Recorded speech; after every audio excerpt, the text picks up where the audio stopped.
The U.S. Treasury Secretary Scott Bessent is expected to meet with China's vice premier in Switzerland Saturday. That is to begin trade war de-escalation talks. What could we expect from that meeting? Let's get to an expert on that subject. Lauren Gloudeman, China Director, Eurasia Group. Thanks for joining us today. Happy to be here. Why do you think China has agreed to this meeting at this time? Is the reality, you think, of the tariff situation beginning to hit home for them? I think what's most interesting about China's agreement to meet here is that there wasn't explicit U.S. tariff reductions that came before this announcement.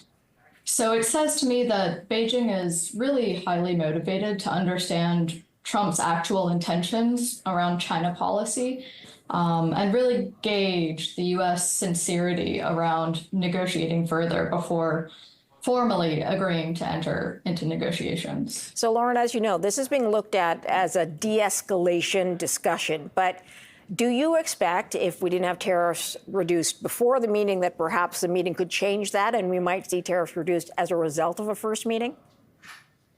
This is a pre-meeting, but I do think it's also necessary if we were to look for the things that would matter for tariff de-escalation later this year. If this meeting leads to the agreement to subsequent meetings or the establishment of communication channels, any degree in the future, then that's a positive for the possibility of tariff de-escalation later this year. You mentioned China wants clarity, wants to know what the U.S. is bringing to the table, what they really want. Do you think they're likely to get it? And is China also going to look for a sign of goodwill? And what would that look like to them? Yeah, great questions. In terms of really what to focus on looking for from this weekend meeting, first of all, do we get any commitments to tariff reductions from either side? Are those immediate? Are they phased in? Are they sectoral? That will tell us a lot. Plans to talk again. And then last, as I mentioned, clarification of U.S. demands here. There's been a lot of frustration on the China side and even efforts to float or signal possible elements of what China would be willing to offer in a hypothetical negotiation. But for now, they really just need to get a sense of who represents Trump, what do they want, because they really haven't been able to establish inroads into the Trump inner circle until now. It feels like they're going to walk away disappointed because it does seem historically that the Trump stance changes routinely. So what might bring clarity today might not be clarity tomorrow. Do you worry about that possibility? Absolutely. And I think that's probably the biggest downside risk to what some are looking for from this meeting, which could be a transactional deal of some kind.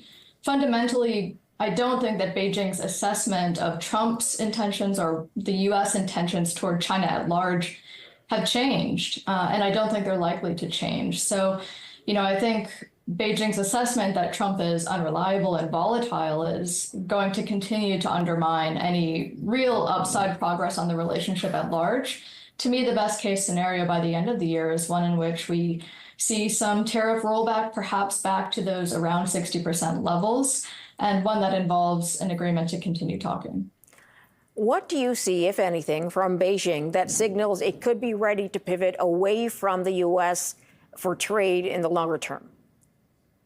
Well, those signals have been loud and clear, I would say. China has stepped up its engagement with BRICS countries. It has communicated that it sees itself as one of the global South countries. It has stepped up engagement with countries in Africa as well. It's also pursuing currency swap agreements and agreements with other countries, including ASEAN, Japan, and Korea, to increase their use of the renminbi, for example.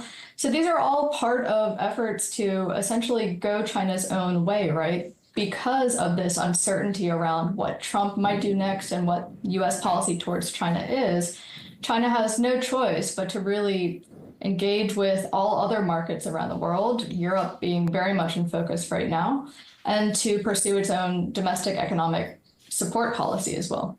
Let me put something else on the table, and that is the Missouri court ruling that China has to pay Missouri $24 billion U.S. in damages for COVID-19. Do you see that being part of these conversations in some way, sort of put on the table as something that could be traded away? This is a highly inflammatory issue and sensitive issue for Beijing, right? This is an issue that directly targets the Chinese Communist Party and assets in the US. And naturally, if China is looking at the US moving forward with this, then it would be considering potentially asset seizures in its own jurisdiction. I think for now, the focus is going to be on tariff reductions. And if there are quiet communications that President Trump does not seek to support or endorse that Missouri court case, that could be essentially a sign of reassurance to Beijing. But my understanding is that there's also concern that other states might pursue similar cases against China or the Chinese Communist Party related to COVID-19. Yeah, it could be the beginning, the door could open for other states to follow. Lauren, I've got to leave it there. Lauren Gloudeman is the China director, Eurasia Group. Thanks for her time. Coming up.